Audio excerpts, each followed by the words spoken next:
ಕೂಡ ಗೊತ್ತಿರ್ತಕ್ಕಂಥದ್ದು ಕಳೆದ 3 ದಿನದಿಂದ ನಡೆದಿರತಕ್ಕಂಥ ವಿದ್ಯಮಾನಗಳ ಬಗ್ಗೆ ಇವತ್ತು ನಮ್ಮ ಕಾರ್ಯಕರ್ತರು, ನಮ್ಮ ಹಿತೈಷಿಗಳು,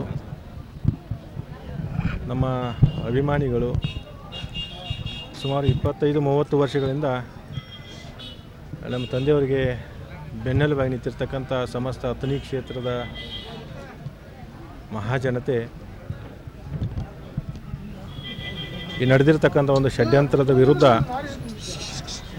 ನಮ್ಮ ಮೇಲೆ ಬಂದಿರತಕ್ಕಂಥ ಒಂದು ಆರೋಪದ ವಿರುದ್ಧ ಪ್ರತಿಭಟನೆಯನ್ನು ಮಾಡಿ, ಶಾಂತಿಯುತವಾಗಿ ಪ್ರತಿಭಟನೆಯನ್ನು ಮಾಡಿ ಅಧಿಕಾರಿಗಳಿಗೆ, ಪೊಲೀಸ್ ಇಲಾಖೆಯವರಿಗೆ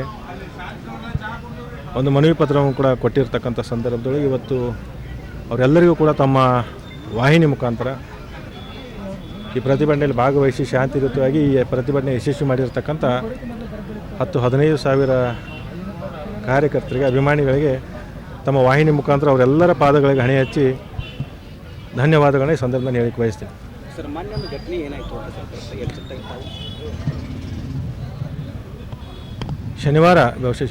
ಶನಿವಾರ ಬೆಳಗ್ಗೆ ಸುಮಾರು 10:30-11 ಗಂಟೆ ಸುಮಾರು ಅಥಣಿ DCC ಬ್ಯಾಂಕಿನಲ್ಲಿ ಕೆಲಸ ಮಾಡ್ತಕ್ಕಂಥ ಸುಮಾರು 4-5 ಜನ ಸಿಬ್ಬಂದಿ ಅವ್ರದ್ದೊಂದು ಸಮಸ್ಯೆಯನ್ನು ಹಿಡ್ಕೊಂಡು ಮನೆ ಬಾಗಿಲಿಗೆ ಬಂದಿರ್ತಕ್ಕಂಥದ್ದು.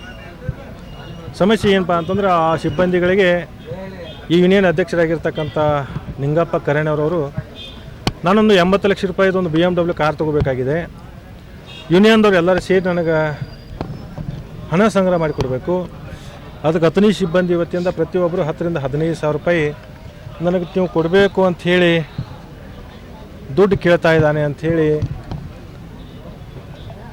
ಆ ಸಮಸ್ಯೆಯನ್ನು ತೊಗೊಂಡು ಮನೆ ಬಾಗಿಲಿಗೆ ಬಂದಿದ್ದರು.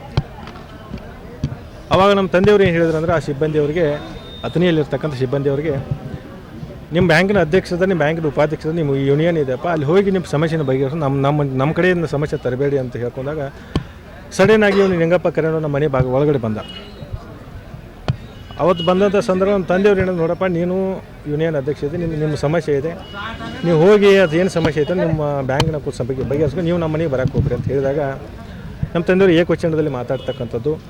ಆಮೇಲೆ ಈ ಬ್ಯಾಂಕಿನ ಸಿಬ್ಬಂದಿಯವರಿಗೆ, ಅಥಣಿ ಸಿಬ್ಬಂದಿಯವರು ಹೇಳ್ತಕ್ಕಂಥದ್ದು ಏನಂತಂದ್ರೆ, ಅವರು ದುಡ್ಡು ಕೇಳ್ತಾ ಇದ್ದಾರೆ, ನಮ್ಗೆ ಹ್ಯಾರಾಸ್ಮೆಂಟ್ ಆಗ್ತಾಯಿದೆ, ನಮ್ಗೆ ಕೊಡೋಕ್ಕಾಗೋದನ್ನು ಕೇಳ್ಕೊಂಡಾಗ ನಿಮ್ಮನ್ನು ಟ್ರಾನ್ಸ್ಫರ್ ಮಾಡಿಸ್ತೀನಿ, ಸೌದಿಯವರು ಹಳೆಯ ಶಂಕರ್ ನಂದೀಶ್ವರು ಕೂಡ ನಾನೇ ಟ್ರಾನ್ಸ್ಫರ್ ಮಾಡಿ, ಈ ಥರ ನಮ್ಗೆ ಬೆದರಿಕೆ ಬರ್ತಾರೆ, ನಮ್ಮ ಕೆಲಸ ಮಾಡೋಕ್ಕಾಗ್ತಾಯಿಲ್ಲ ಅಂತೇಳಿ ಅವ್ರು ಬಂದ ಸಂದರ್ಭದಲ್ಲಿ ನಿಮ್ಮ ಸಮಸ್ಯೆನ ಬ್ಯಾಂಕ್ನ ಇಟ್ಟುಕೋರಿ ಅಂತ ಹೇಳ್ಕೊಂಡಾಗ ಅಲ್ಲಿ ನಮ್ಮ ಕೋಹಳಿ ಗ್ರಾಮದ ನಮ್ಮ ಮೊದಲಿಂದ ಒಬ್ಬ ಕಟ್ಟ ಕಾರ್ಯಕರ್ತರು ಶ್ರೀಕಾಂತ್ ಅಲ್ಗೂರನವರೊಬ್ಬರು ಅವರ ಓಣಿಯಲ್ಲಿರ್ತಕ್ಕಂಥ ಸುಮಾರು 25-30 ಜನ ಕಾರ್ಯಕರ್ತನ ಕರ್ಕೊಂಡ್ಬಂದಿದ್ರು.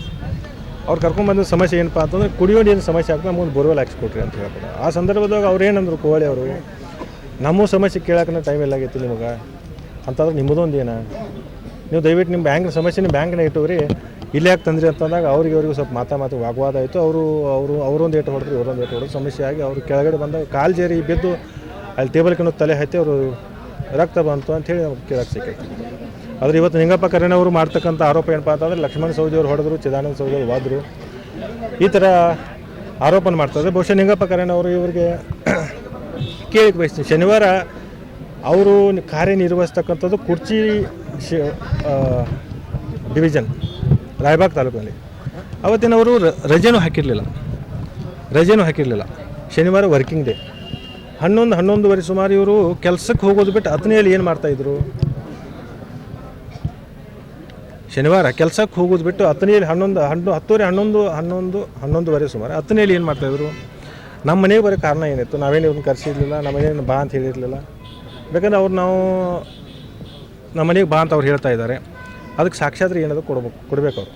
ನಾನು ಬೇಕಾದ್ರೆ ಸಾಕ್ಷಾತ್ರಿ ಕೊಡ್ತೀನಿ. ನಾನಾಗಲಿ ನಮ್ಮ ತಂದೆಯವರಾಗಲಿ ಯಾರು ಕೂಡ ಅವರಿಗೆ ಫೋನ್ ಕರೆ ಅಥವಾ ಏನೋ ಪತ್ರನೂ ಹಾಕಿಲ್ಲ, ಯಾರನ್ನೂ ಹೇಳಿ ಕಳಿಸಿಲ್ಲ.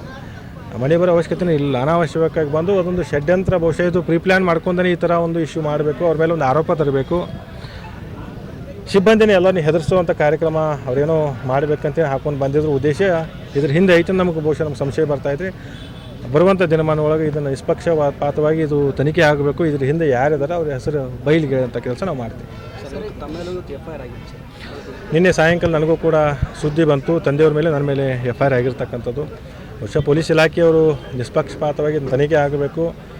ತಪ್ಪಿತಸ್ಥರೇ, ಆದರೆ ಇದು ಕೂಡ ಶಿಕ್ಷೆ ಆಗ್ತಕ್ಕಂಥ. ಯಾಕಂದರೆ ಕಾನೂನಿಗೆ ಎಲ್ಲರೂ ಕೂಡ, ಕಾನೂನಿಗೆ ದೊಡ್ಡವರು ಯಾರೂ ಇಲ್ಲ, ಕಾನೂನಿಗೆ ಎಲ್ಲರೂ ತಲೆ ಹಾಕಬೇಕಾಗ್ತದೆ, ಕಾನೂನಿಗೆ ಗೌರವ ಕೊಡಬೇಕಾಗ್ತದೆ. ಇವತ್ತು ಬಾಬಾ ಸಾಹೇಬ್ ಅಂಬೇಡ್ಕರ್ ಅವರು ಕೊಟ್ಟಿರ್ತಕ್ಕಂಥ ಸಂವಿಧಾನದ ಅಡಿಯಲ್ಲಿ ಇವತ್ತು ಪ್ರತಿಯೊಬ್ಬರು ಕೂಡ ಯಾರೇ ಇದ್ದರೂ ಕೂಡ ಅವರಿಗೆ ಕಾನೂನಿನ ಚೌಕಟ್ಟಿನೊಳಗೆ ಏನಾಗಬೇಕು ಅದು ಹಾಗೆ ಆಗ್ತದೆ. ಸರ್, ತಾವು ಹಲ್ಲೆ ಮಾಡಿಲ್ಲ ಅಂತಂದ್ರೆ ಮೊನ್ನೆ ಪ್ರತಿಭಟನೆ ಮಾಡಿದೆ ಸರ್, ಯಾರು ಡಿಸಿಷನ್ ಪ್ರತಿನಿಧಿಯಲ್ಲಿ ತಾವು ಹಲ್ಲೆ